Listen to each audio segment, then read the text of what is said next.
구름같이 허다한 예수의 증인들 있으니 모든 무거운 짐 얽매이기 쉬운 죄를 벗어버리라.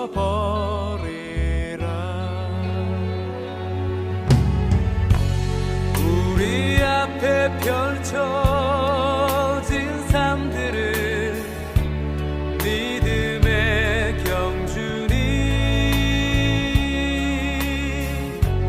인내로서 모든 경주들을 힘써 싸워 승리하여라.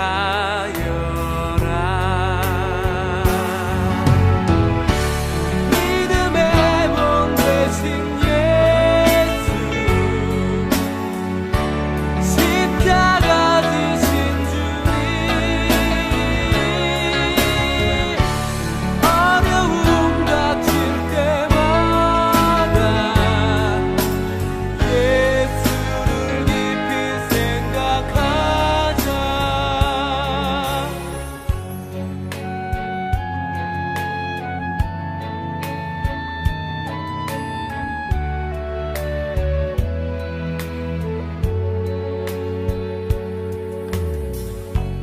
구름같이 허다한 예수의 증인들 있으니 모든 무거운 짐 얽매이기 쉬운 죄를 벗어버리라.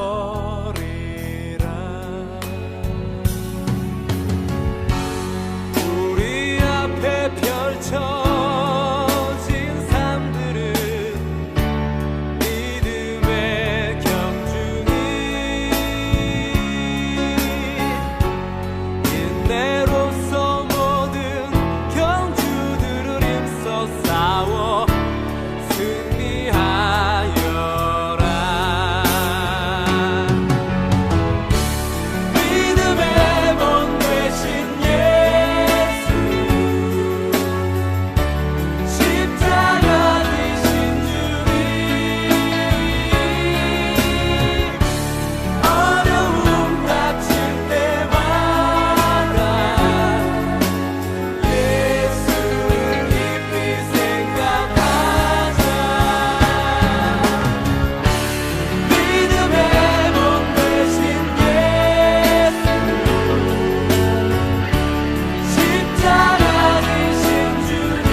신명기 33장 8절 말씀.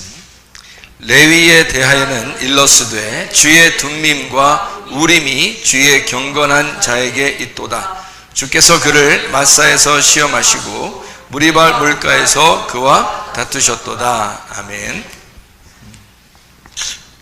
신명기 33장 8절에 보면 레위에 대한 이야기가 나오는데, 레위가 어떤 사람인가 봤더니 레위는 우림과 둠밈을 가진 사람이었다. 우림과 둠밈을 가진 사람이다. 이렇게 나와 있고, 둠밈과 우림을 가진 그 경건한 자, 이게 뭐냐면 제사장이거든요. 이게 제사장이 가지고 있는 거예요. 그럼 우림과 둠밈이라고 하는 게 뭐를 의미하는 건가 하면, 우림이라고 하는 게 우림이라는 이 단어가 우르라는 단어에서 왔어요. 우르라는 말은 불빛이라는 단어거든요. 불빛이라는 단어예요. 이게 오르에서 온 거예요. 오르라는 말은 여러분이 좀 들어봤죠? 빛난다라는 말입니다. 빛난다, 이렇게 오르라는 말에서 나온 단어거든요. 불 붙인다, 뭐 빛난다, 그런 말이에요. 그러니까 불 붙인다는 말도 있고요. 불 붙인다. 그러니까 불 붙는다는 말도 성경에서는 그냥 뭐 이렇게 막 불 이런 의미가 아니고 하나님이 이스라엘 백성들하고 이렇게 만나려고 할 때, 또 모세하고 이렇게 만나려고 할 때 그 불 같이 이렇게 떨기나무 가운데 이렇게 불을 이렇게 붙이잖아요. 불 붙이는 거, 이런 거를 이제 오르라고 이렇게 이야기를 해요. 불 붙이는 거를. 그러니까 불 붙는다. 성령의 그 역사를 사도행전 2장에 보면 성령의 역사가 어떻게 해요?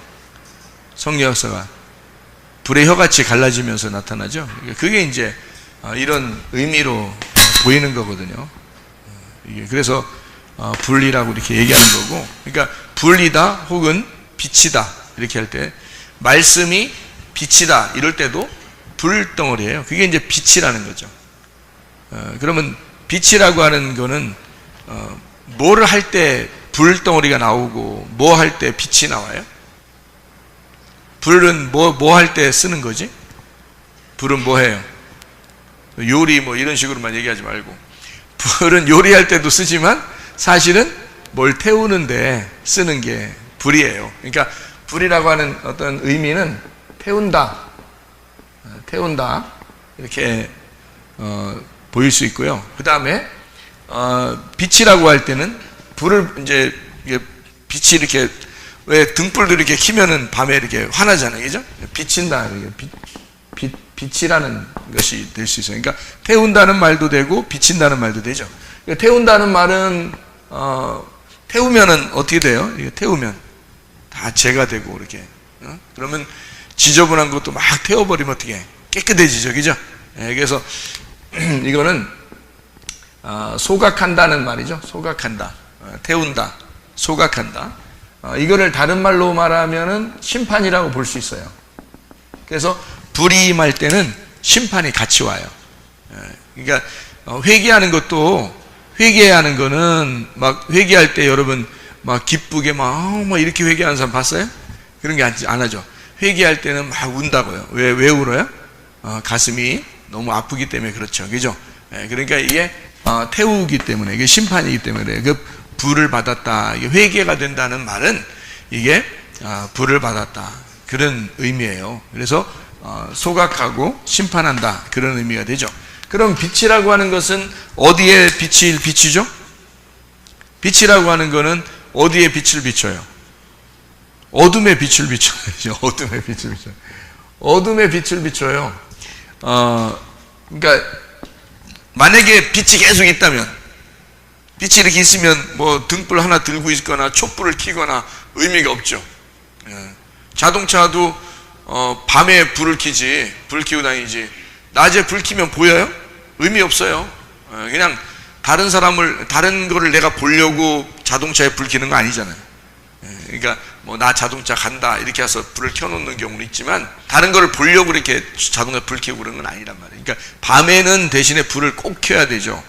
왜냐면 밤에 어두우니까 빛을 비춘단 말이에요. 그러니까 어둠에 필요한 것이 빛이라는 얘기고, 그 다음에 뭔가 이렇게 더럽고 뭘 태워야 된다 할 때, 그때는 이제 불이 필요한 거죠. 그래서 불이나 빛이라고 하는 것이 같이 쓰여 있는 말이 우림입니다. 그러니까 이거는 남성 복수예요. 그러니까 이렇게도 쓰이고 저렇게도 쓰이는 것인데, 그게 이게 어떤 그 불 태우는 거, 그다음에 빛을 비추는 건데, 이게 복수를 의미해요. 같이 여러 개를 이렇게 같이 남성 복수를 말하는데, 이렇게 한 가지가 아니고 여러 가지로 이렇게 설명을 해놓는, 그러니까 불과 빛으로 설명하는 것이 우림이라는 단어예요. 툼림이라는 단어가 있는데, 이 툼림이라는 단어가요, 이게 투밈이라는 단어예요. 투밈이라는 이 단어는 어떤 완전이라는 단어거든요. 완전 좋아. 완전이에요. 이게 투밈. 이게 톰에서 나온 단어인데 톰이라는 건데요. 이게 완전함이라는 말입니다. 그러니까 하나님 앞에 제사를 드릴 때 뭔가 부족한 게 있으면 하나님이 받지 않죠. 그러니까 완전한 것을 하나님 앞에 드려야 되겠죠. 그래서 톰이라는 말로 쓰는데 이게 타맘에서 나온 단어인데요. 이 타맘이라는 단어는 이게 완성하다라는 단어예요. 완성하다. 그러니까 예를 들어서 예수님이 십자가 못 박혀 돌아가시면 다 이루죠. 다 이루는 걸 타맘이라고도 할 수 있는 거예요. 그러니까 다 이루었다, 다 완성했다, 다 완전하게 되었다. 이제 그런 의미거든요. 그러면 우림과 둠밈이라는 것이 같이 있으면 말이에요. 요게 함께 둠밈과 우림이라고 그러죠. 둠밈과 우림. 그러면 이 둠밈과 우림을 같이 놓으면 어떻게 될까요? 어떻게 돼요, 이게? 말을 이렇게 만들어 버리면 완전한 빛이 되는 거죠. 완전한 빛이 되는 거예요. 그러니까 뭔가를 이렇게 판결하게 될 때 하나님이 뭔가를 이렇게 판결하게 될 때는요, 뭔가 어둠이 있고 빛이 있는 것을 구분해야 되니까 완전하게 구분을 해야 되겠죠. 그죠? 그러니까 이거를 어설프게 구분하면 안 되겠죠. 히브리서 4장 12절에 하나님께서 이 말씀을 우리에게 주시는데 그 말씀은 살아있고 운동력이 있어 좌우의 날선 어떤 검보다도 예리해서 혼과 영과 이 관절과 골수를 막 찔러 쪼갠대요. 그러니까 얼마나 세밀하게 쪼개는 거예요. 혼하고 영을 딱 나누고 관절하고 골수를 딱 나눈대요. 그게 이 하나님 말씀이라는 예리한 말씀인데, 그러다 보니까 이게 정확해야 되겠죠. 이게 정확해야 되니까 완전한 빛이 돼야 된다는 거죠. 그러니까 완전한 빛이 우리에게 임해서 완전히 판결하게 될 때 정확하게 판결하는 사람, 그 사람을 제사장, 레위라 그래요. 이 레위라는 사람은, 그러니까 레위가 뭐냐면요, 이 연합이라는 단어예요. 연합, 결합, 이게 하나됨, 이게 레위거든요. 그러니까 연합하고 결합하고 하나를 만드는 자. 여기 레위족 속 중에서 누가 와가지고 하나님과 이스라엘 백성들을 연결해 줬죠? 레위 족속 중에 너가 와서?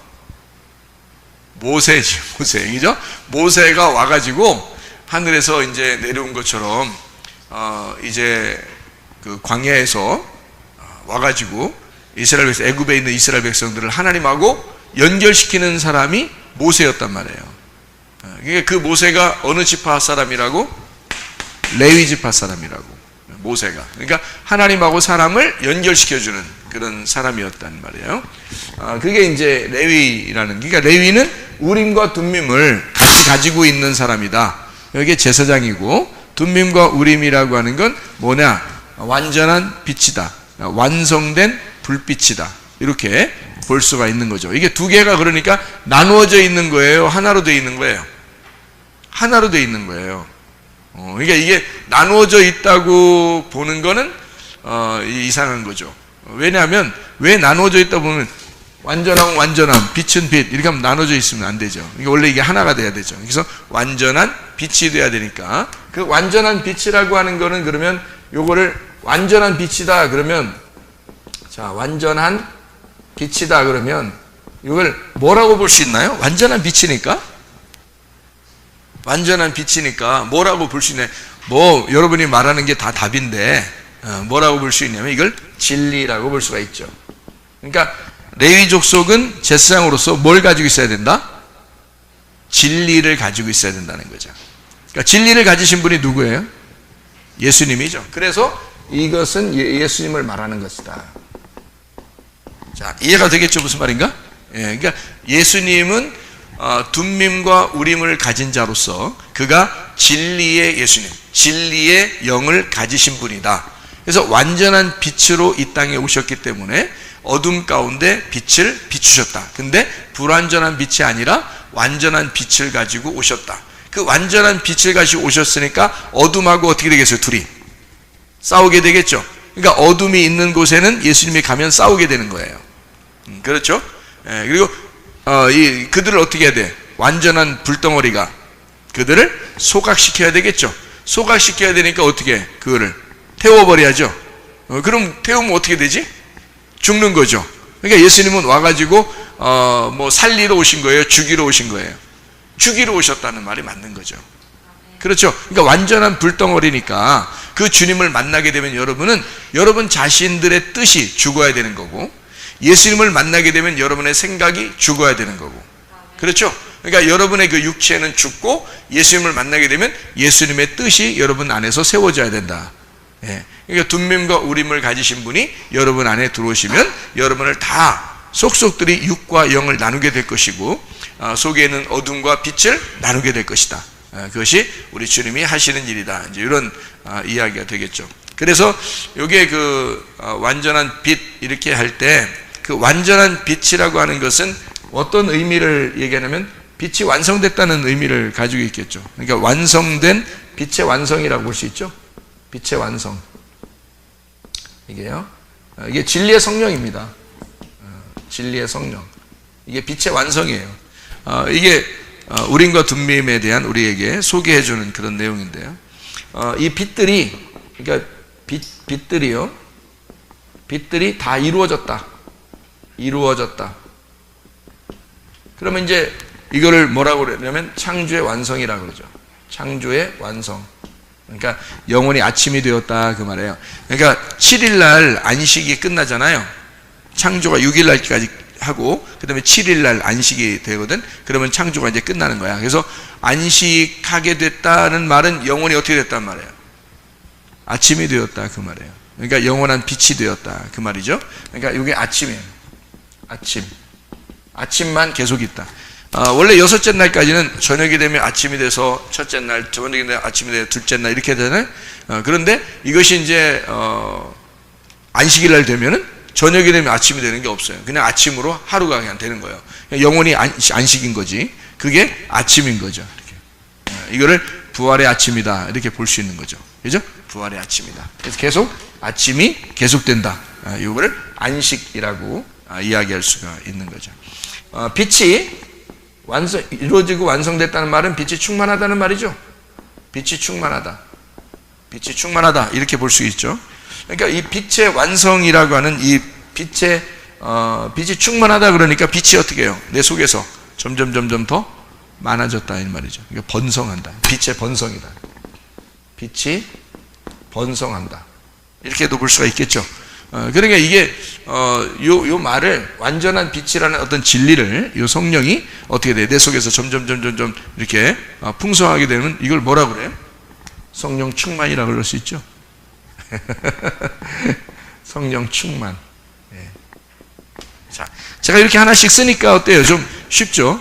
둠밈과 우림이 둠밈과 우림을 그냥 단순히 쓴 게 아니구나.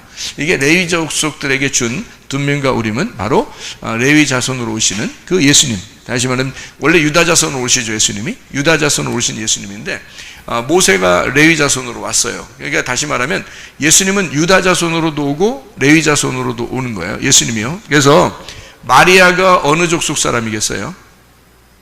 레위 족속 사람이에요. 마리아가. 요셉은요? 예수님의 아버지 요셉은 유다 족속이에요. 그러니까 원래 요셉은 다윗 자손이고요. 그리고 이 마리아는 레위 족속이에요. 어떻게 알 수 있어요? 어떻게 알 수 있지? 왜 마리아가 레위 족속이지? 마리아의 친척이 누구예요? 마리아의 친척이 엘리사벳이 있었죠. 엘리사벳이 누구 엄마지? 침례 요한의 엄마예요. 침례 요한의 엄마가 6개월 먼저 임신하게 됐죠. 침례 요한을. 그죠? 그 사람이 누구 부인이죠? 예. 그러니까 엘리사벳의 남편이 어느 족속이야? 제사장이에요. 레위 족속이에요. 그리고 그 아내도 레위 족속이에요. 그래서 둘 다 레위 족속인데 그들이 침례 요한을 낳은 거예요. 그러니까 이 침례 요한은 반드시 뭐가 되는 거야? 제사장이 되는 거예요. 그래서 제사장이면서 선지자가 되는 거죠. 무슨 말인지 알겠죠? 그러니까 예수님이 나오기 전에 왕이면서 제사장이면서 선지자가 있는데 그가 누구냐면 심예 요한인 거예요. 그래서 모든 사람은 심예 요한한테 갔단 말이에요. 그런데 이 심예 요한이 어떻게 돼? 예수님이 딱 나오시면 자기는 어떻게 돼? 죽어야 되겠죠. 그래서 목이 잘려서 심예 요한은 죽고 이게 예수님이 되는 거예요. 왕이면서 제사장이면서 선지자의 일을 예수님이 다 이어받는 거예요.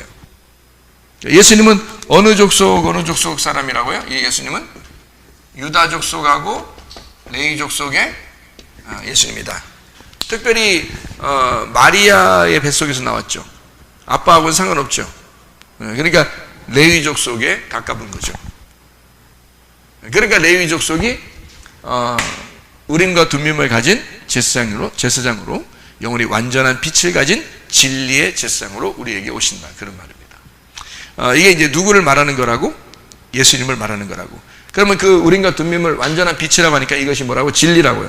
이 진리라고 하는 것이 빛의 완성이고 빛의 충만함, 번성함이니까 이걸 성령의 충만함이라고 그런다.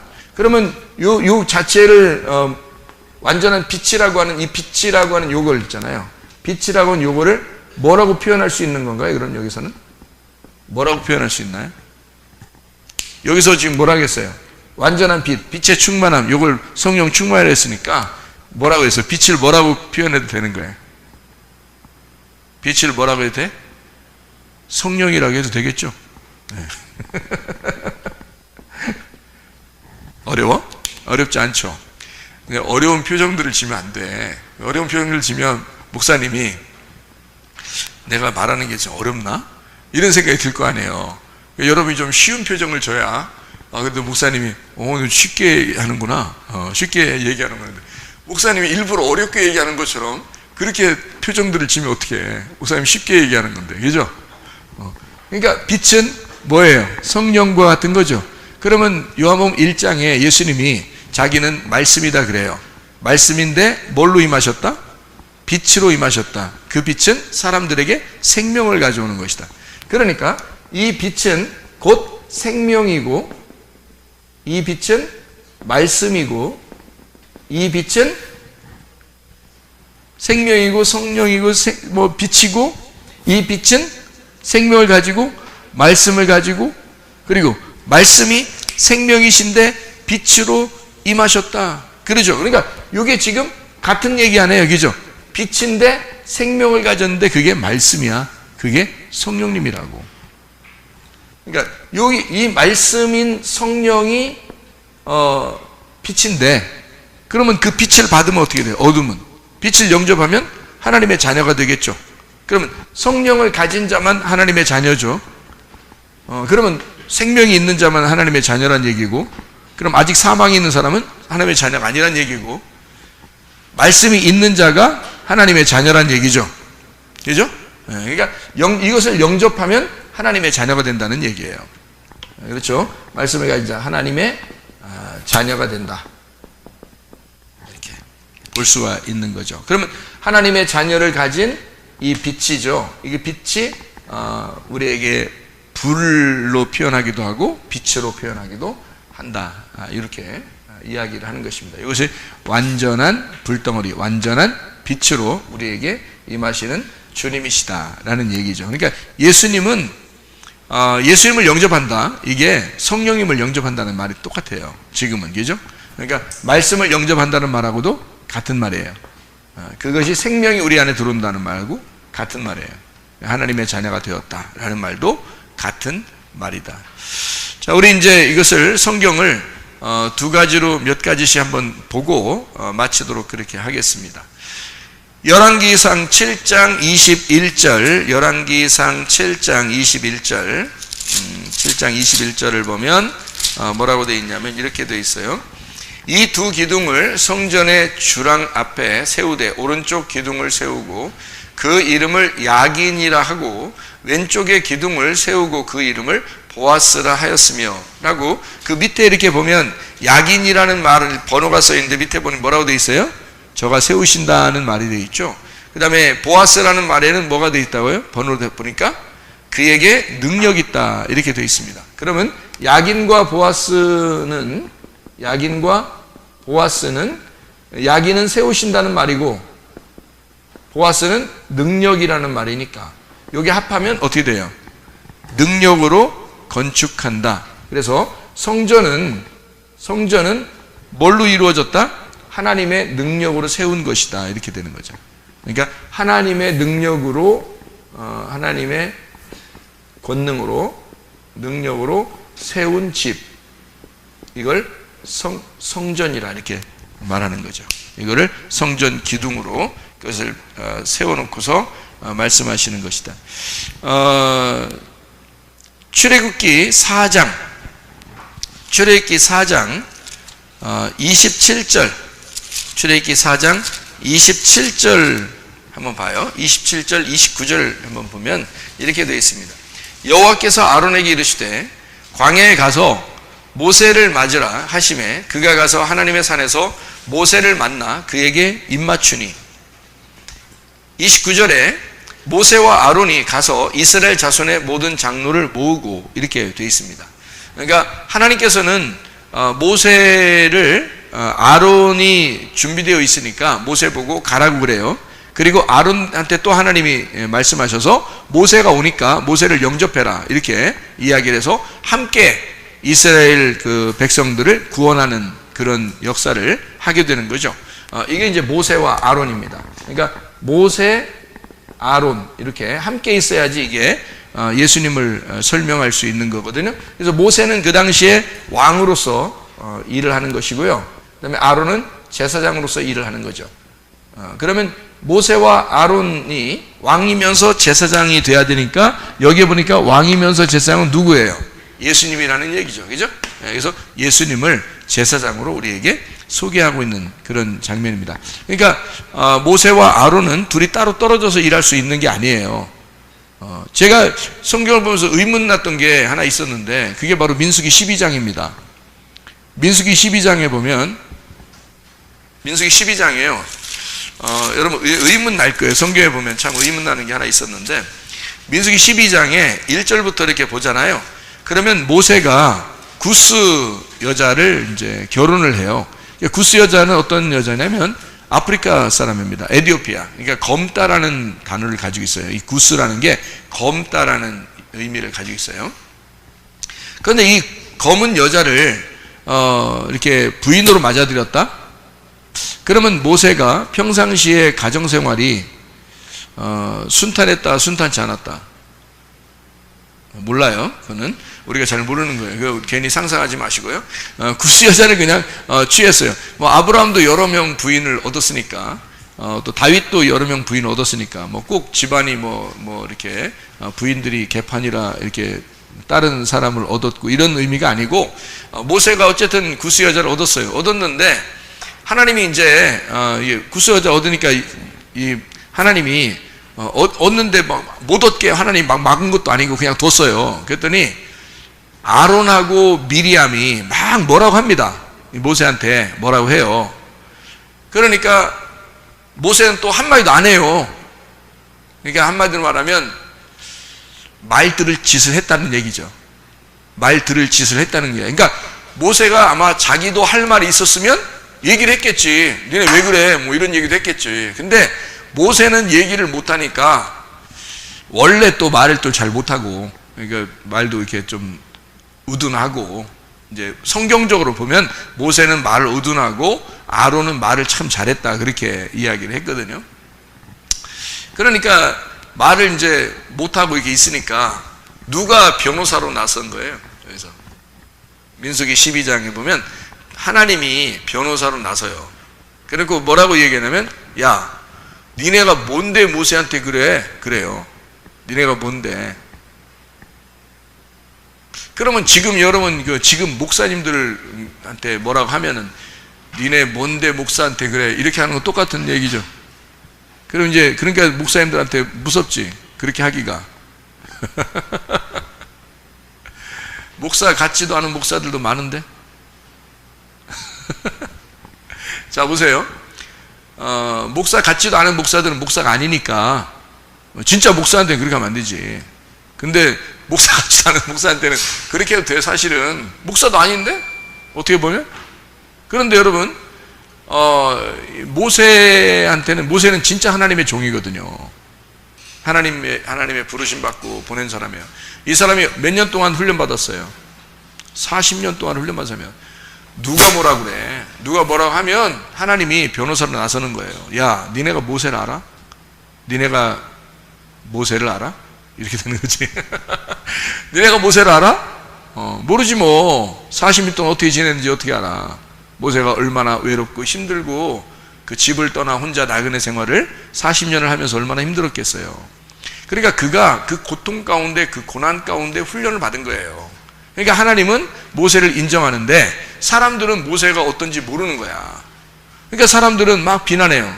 모세가 왜 아프리카 여자를 얻었냐 이런 식으로 막 하는 거예요. 그러니까 기분 나쁘다는 얘기죠. 왜 이스라엘 백성들도 있는데 왜 너는 그렇게 꼭 그런 여자를 부인으로 얻냐 이렇게 얘기를 하니까 모세는 아무 말도 안 해요. 할 말도 없었지만 그렇게 하니까 하나님이 나서서 니네가 뭔데 모세한테 그러냐 라고 얘기하면서 뭐라고 그러냐면 아론은 비켜라 그러고 미리암한테 너 문둥병 걸린다 그랬어요. 문둥병 걸렸습니다. 그 자리에서. 그러니까 미리암은 문둥병 걸리고 여자니까 아론은 비켜. 그래서 아론은 열외. 이게 진짜 웃기잖아요. 말이. 그죠? 아론은 열외.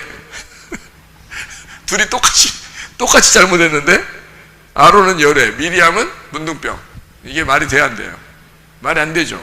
근데 성경은 그렇게 되어 있단 말이에요. 여자를 그때 당시에는 항상 무시하는 그 풍습이 있어서 그랬을까? 그렇지 않죠. 그런 게 아니라 아론이라는 사람은 누구하고 똑같아요? 모세와 같은 사람이에요. 그러니까 모세와 아론은 같이 나오는 거고 이게 한 짝이에요. 둘이. 이거는 둘이 분리가 된 게 아니고 하나가 된 거예요. 그래서 아론이 뭐라고 하는 건 괜찮은 거야. 근데 미리암은 여기에 짝이 아니잖아.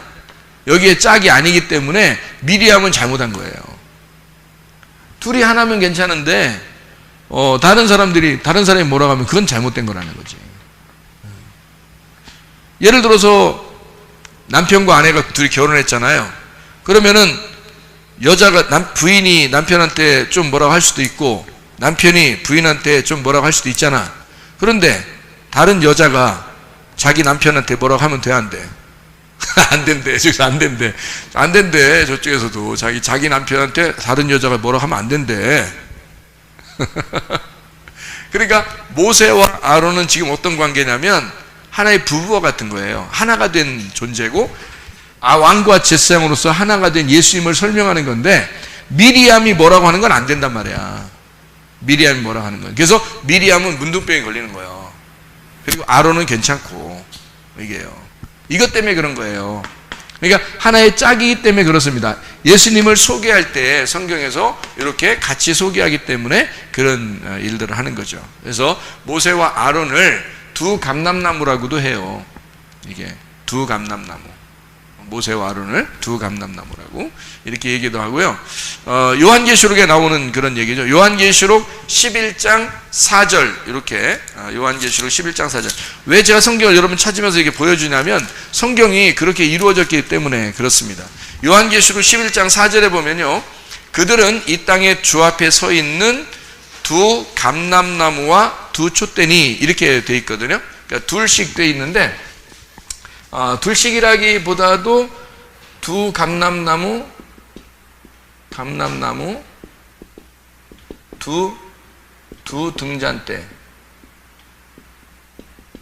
이렇게 돼 있는데 두 감람나무가 두 개가 아니고 하나니까 기름 부음 받은 걸 감람나무라고 그러거든요.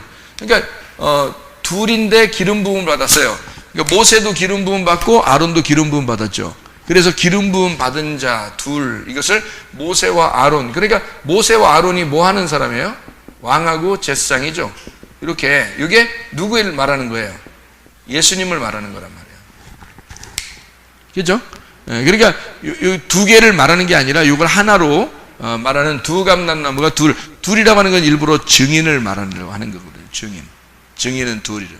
그래서 아브라함도 하나님의 증인이기 때문에 소돔과 고모라 멸망시키려 할 때 아브라함도 하나님이 이제 직접 나타나서 아브라함한테 나 소돔과 고모라 멸망시킬 거야 이렇게 하면은 아브라함한테 안 알려주고 멸망시킬 수도 있어요. 근데 그러면 하나님 혼자 멸망시키는 거잖아. 근데 사람한테도 알려줘서 누군가는 증인이 되는 거죠. 그래서 그 증인으로서 증인은 하나님의 사람으로 증인이 누군가 있고 하나님이 자기 심판도 하고 이제 그러는 거예요. 그래서 그 증인을 하나 세우는데 아브라함을 그때 당시엔 세운 거지. 그래 놓고 자기는 가서 멸망시켜요. 그 소돔과 고모라 멸망시키러 갈 때 몇 명 천사가 가서 멸망시켰죠? 2명. 그러니까 왜 둘씩 그렇게 돼? 그게 증인이니까 그런 거예요. 누가복음의 그 10장에 보면 70제자를 파송합니다. 70제자를 파송할 때 몇 명씩 보내죠? 그렇죠. 그냥 지금 시간은 자꾸 둘이라고 하면 딱 맞아요. 그러니까 둘씩 이렇게 보낸단 말이에요. 왜 둘씩 보낸다고요?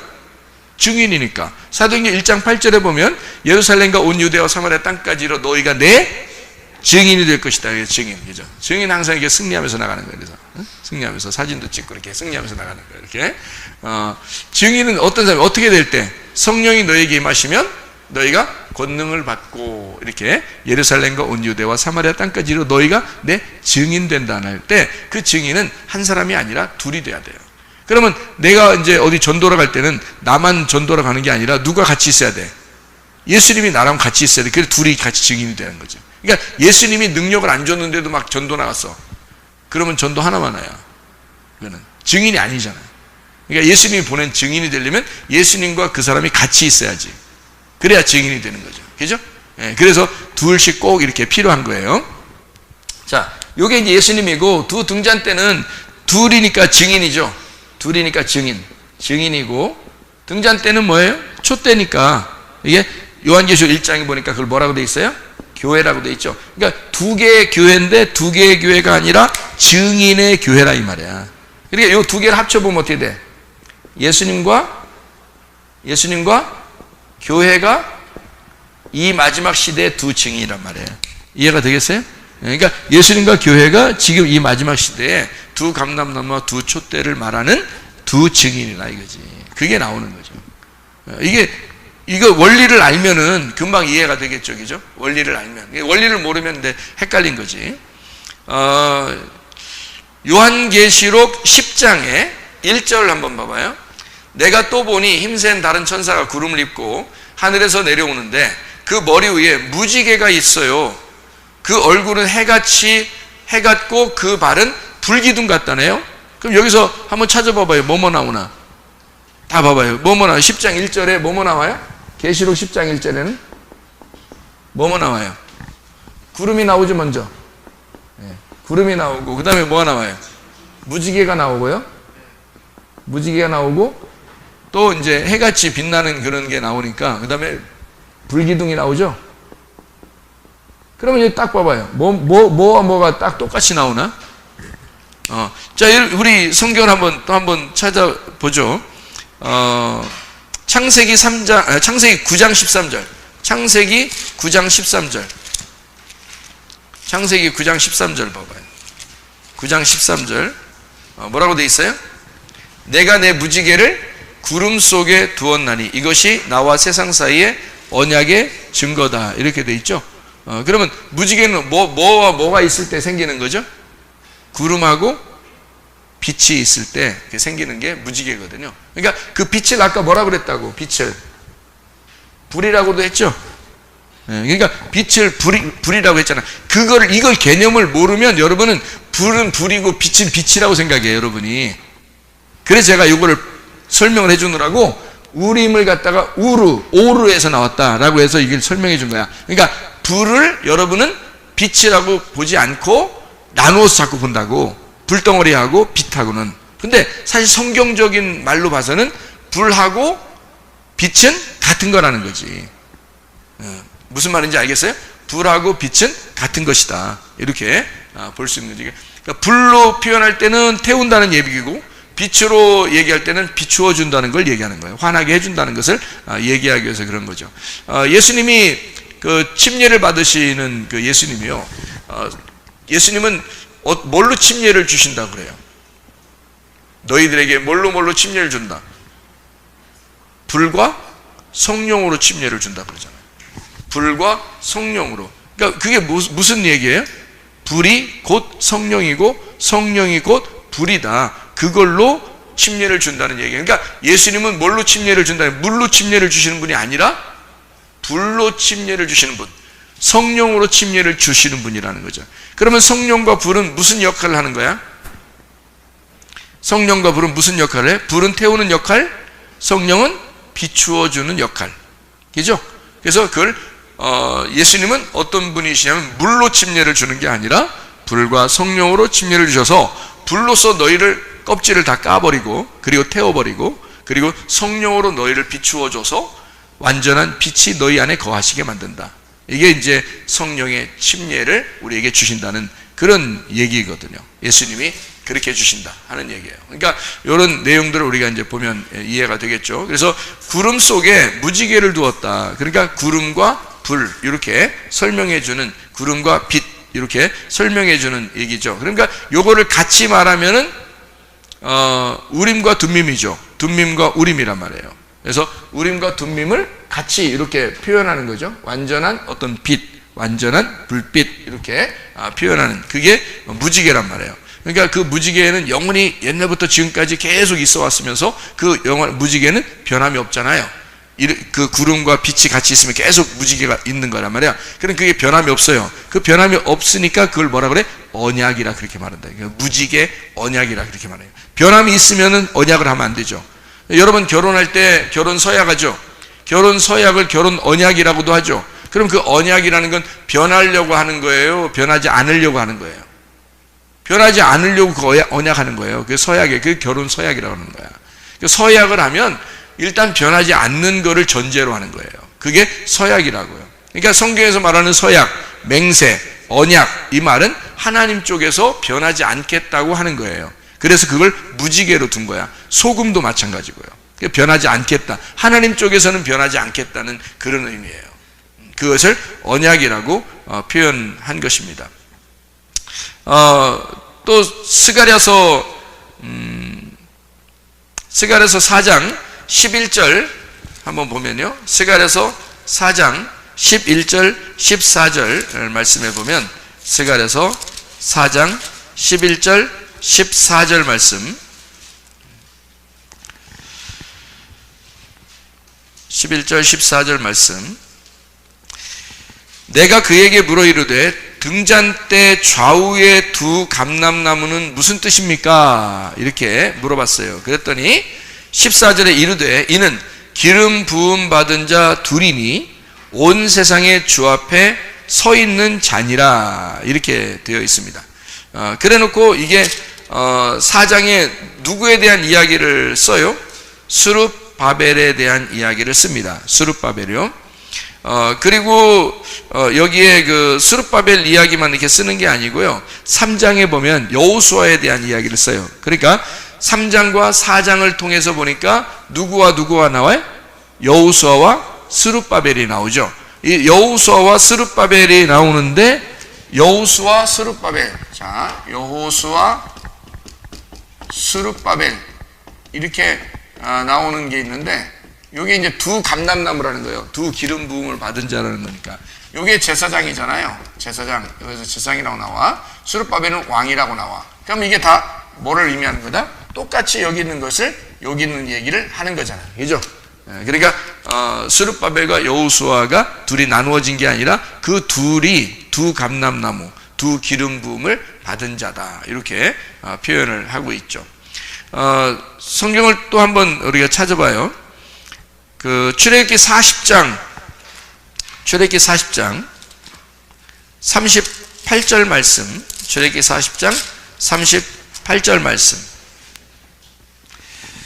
출애굽기 40장 38절 보니까 낮에는 여호와의 구름이 성막 뒤에 있고 밤에는 불이 그 구름 가운데에 있음을 이스라엘 온 족속이 그 모든 행진하는 길에서 그들의 눈으로 보았더라 이렇게 돼 있어요. 그러니까 여기 지금 낮에는 구름기둥, 밤에는 불기둥이 어떻게 두 개라는 거예요? 하나였다는 거예요.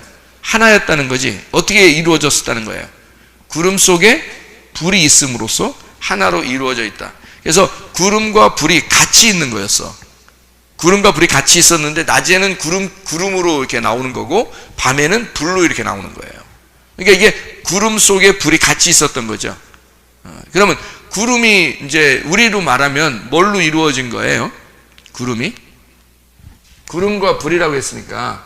그러니까 이거를 또 이제 같은 내용인데 구름기둥 불기둥이죠. 민수기 12장을 한번 민수기 12장 5절도 한번 봐봐요. 여호와께서 구름기둥 가운데로부터 강림하사 장막문에 서시고 아론과 미리암을 부르시는 자 그 두 사람이 나아가매 이렇게 되어 있습니다. 구름과 불기둥, 그러니까 구름기둥 불기둥이라고 되어 있는데요. 요한계시 10장 1절에도 뭐뭐가 나온다고? 구름이 나오고 불기둥이 나오고 무지개가 나오잖아요. 그죠? 그러니까 무지개는 뭔가 알겠죠? 구름과 불이 같이 있으면 무지개가 나온다고. 그죠? 그래서 이걸 언약이라고 한다고요. 이게 언약, 이게 계명, 말씀, 예수님이란 말이에요. 자, 무슨 말인지 아시겠죠? 성경을 이제 원리를 한번 이렇게 알게 되면 성경이 이렇게 이루어졌구나라는 걸 알게 되는 거거든요. 그러니까 이게 뭘로 이루어졌다? 그러니까 구름과 불기둥으로 이루어졌다. 그러면 구름과 불기둥으로 이루어진 것이 출애굽기 시대에 구름 속에 불로서, 그러니까 하나로 되어 있다는 말이에요. 그죠? 구름 속에 불. 자, 봐요. 구름 속에 불. 이게 구름 속에 불이니까 구름은 뭘로 이루어졌죠? 구름은 뭘로 이루어졌어요? 물로 이루어졌죠? 물로 이루어졌잖아요. 이해하죠? 물로 이루어졌지? 그러면 불은 뭐라고 했어요? 불은 뭐라고 했어요? 빛이라고 했고, 빛은 생명이고 말씀이고 성령이라 그랬죠? 그러면 구름 속에 불이니까 물과 뭐예요? 물과 성령이죠. 그럼 물과 성령으로 어떻게 되는 우리가? 요한복음 3장 5절에 보면 물과 성령으로 거듭나죠. 거듭나. 이 거듭나는 것은 어디서 태어나는 걸 거듭난다고 그래? 하늘에서 태어나는 걸 거듭난다고 그래. 하늘에서 태어나. 자, 하늘에 태어난 자가 누구예요? 이 땅에? 예수님이에요. 예수님이 하늘에 태어난 자예요. 우리는 어디서 태어난 거야? 땅에서 태어났잖아. 우리는 흙에서 땅에서 태어났잖아. 예수님은 하늘에서 태어난 거고, 우리는 땅에서 태어났고 예수님은 하늘에서 태어났지. 그래서 우리 보고 어떻게 하래? 거듭나래. 그러니까 하늘로서 다시 태어나래. 그렇죠? 하늘로 다시 태어나면 너희가 거듭나는 거야. 너희가 구원받은 거야. 비로소 네가 운명이 바뀐 거야. 우리가 땅에서 태어나면 성격들이 말이에요, 다 땅에서 유전적으로 다 내려옵니다. 그래서 집안을 다 조사하면은 척 보면 알아요. 아버지 닮았구나, 저거 엄마 닮았구나. 금방 알아요. 그러니까 그 집에서 좀 들어가서 좀만 살다 보면 금방 알아요. 애가 태어나면 아빠 닮지 않으면 엄마 닮았어. 근데 참 희한하게 반반씩 닮은 사람도 있어. 요거는 아빠 닮은데 요건 엄마 닮았어. 뭐 이런 사람도 있어요. 그러니까 참 희한하죠. 그게 어떻게 그렇게 유전적으로 내려오나 몰라. 그게 아름다운 일이에요? 안 아름다운 일이에요? 아름다운 일이에요. 그게 왜 아름다운 일일까? 엄마 아빠를 닮아서 내려오는 게 왜 아름다운 일일까? 응? 그렇게 안 닮으면 말이에요, 문제가 생겨. 왜 문제가 생기냐면, 하나님 아버지가 우리를 다시 태어나게 했을 때, 거듭났을 때 우리는 반드시 누굴 닮게 돼 있어? 하나님 아버지를 닮게 돼 있는데, 만약에 이 땅에서 여러분이 태어났는데 유전적으로 엄마 아빠를 안 닮으면 우리가 다시 태어나서 거듭나서 하늘로 태어났는데도 하나님 아버지를 안 닮을 수가 있어. 그럼 문제가 돼야 안 돼? 문제가 되죠. 땅에 있는 것이 매이면 하늘에서도 매이고, 하늘에서 땅에서 풀리면 하늘에서도 풀리니까 땅과 하늘은 같은 거란 말이에요. 그래서 여기에 있는 원리와 물질적인 걸 가지고 영적인 세계를 설명해 주는 거예요. 그렇기 때문에 유전적으로 반드시 이어받게 돼 있어요. 엄마 아빠 이건 분명히 안 닮았네. 얘가 문제가 된 거야. 발가락이 닮았네. 뭐 이런 얘기도 있죠. 다른 게 하나도 안 닮, 자기 집안하고 하나도 안 닮았으니까 연구했다는 거 아니야?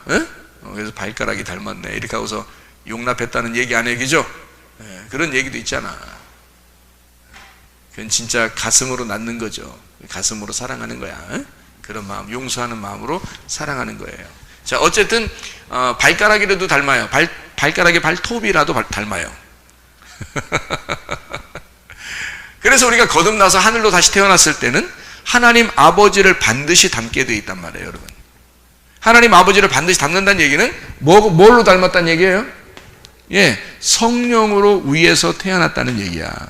하나님의 언약의 무지개로 빛이 들어가 만났다는 얘기예요. 그래서 여기에 성령의 생명으로 그 말씀으로 하나님의 자녀가 된 사람들은 하나님을 반드시 닮은 사람들이다.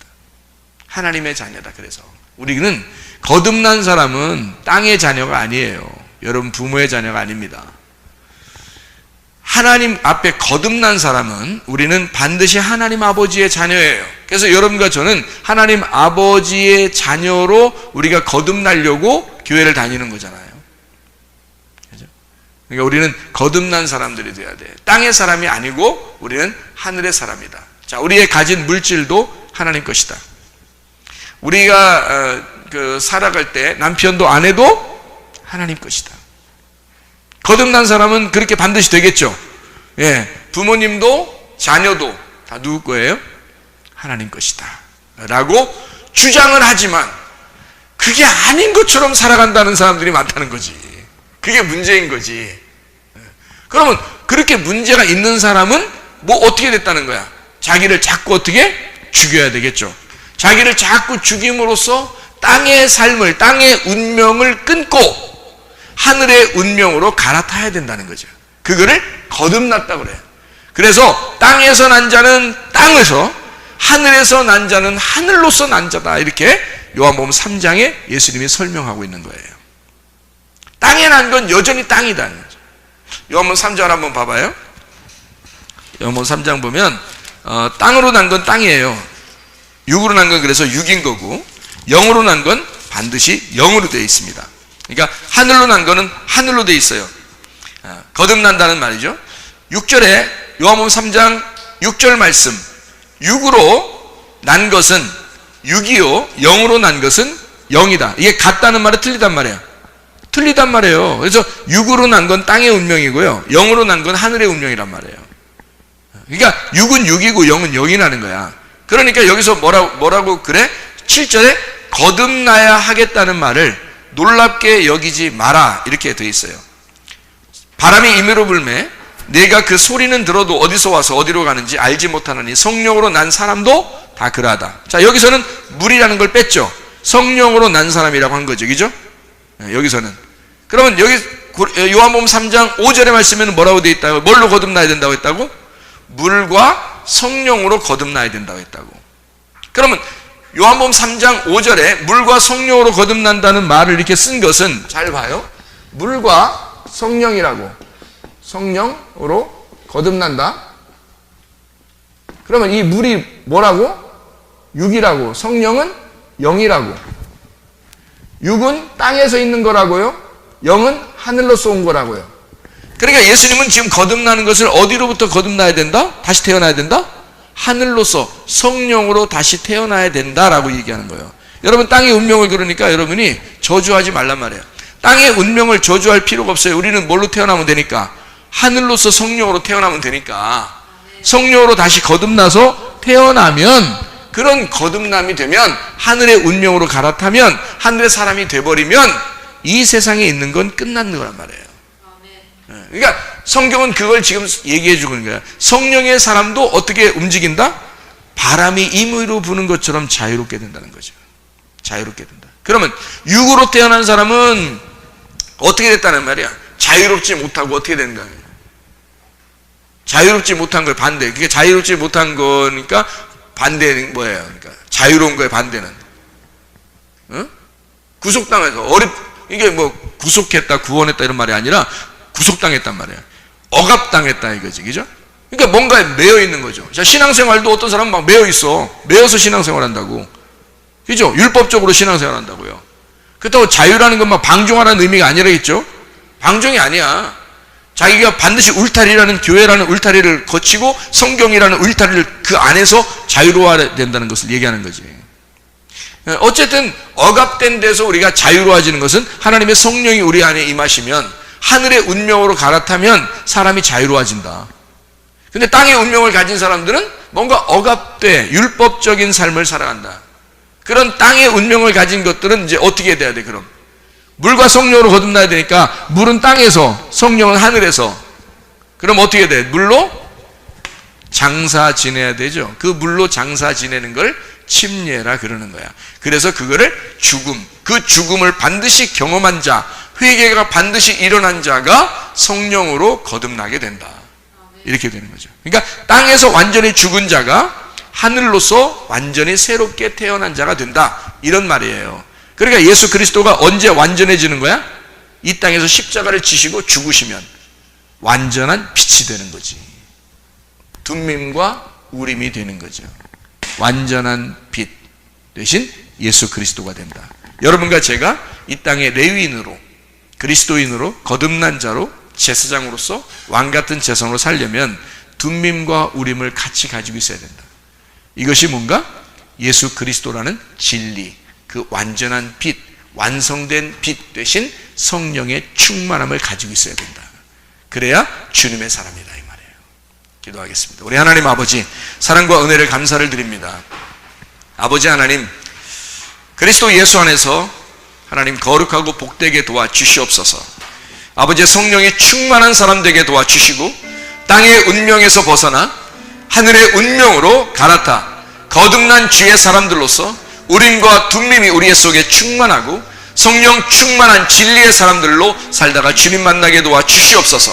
감사하며 예수 그리스도 존귀하신 이름 받들어 기도 올리옵나이다. 아멘.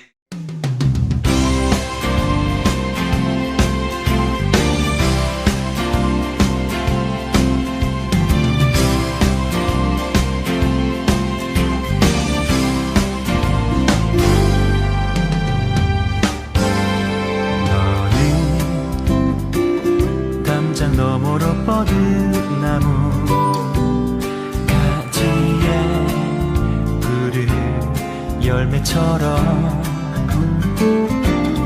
하나님의 귀한 축복이 삶에 가득히 넘쳐날 거야.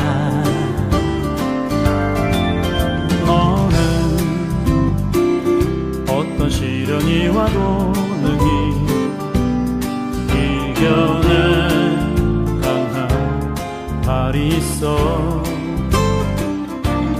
전능하신 하나님께서 너와 언제나 함께 하시니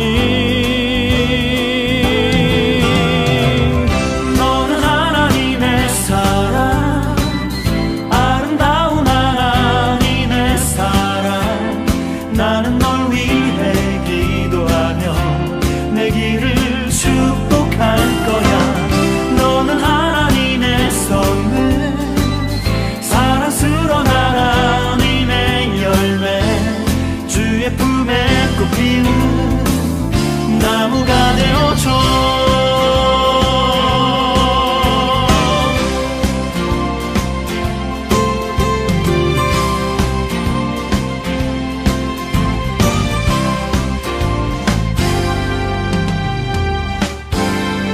너는 담장 너머로 뻗은 나무 가지에 푸른 열매처럼 하나님의 귀한 축복이 삶에 가득히 넘쳐날 거야.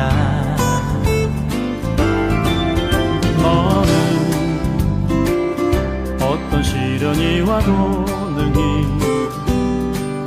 이겨낸 강한 발이 있어. 전능하신 하나님께서 너와 언제나 함께 하시니 너는 하나님의 사랑, 아름다운 하나님의 사랑. 나는 널 위해 기도하며 내 길을 축복할 거야. 너는 하나님의 선물, 사랑스러운 하나님의 열매, 주의 품에 꽃피는 나무가 되어줘.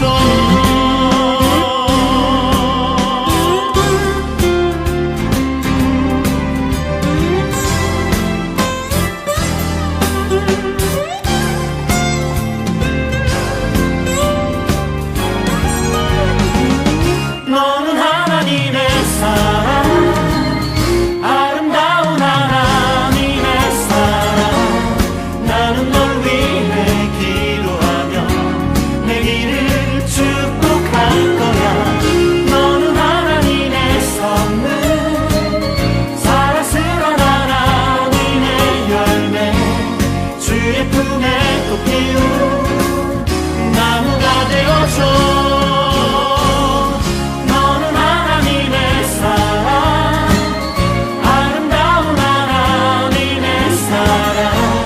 나는 널 위해 기도하며 내 길을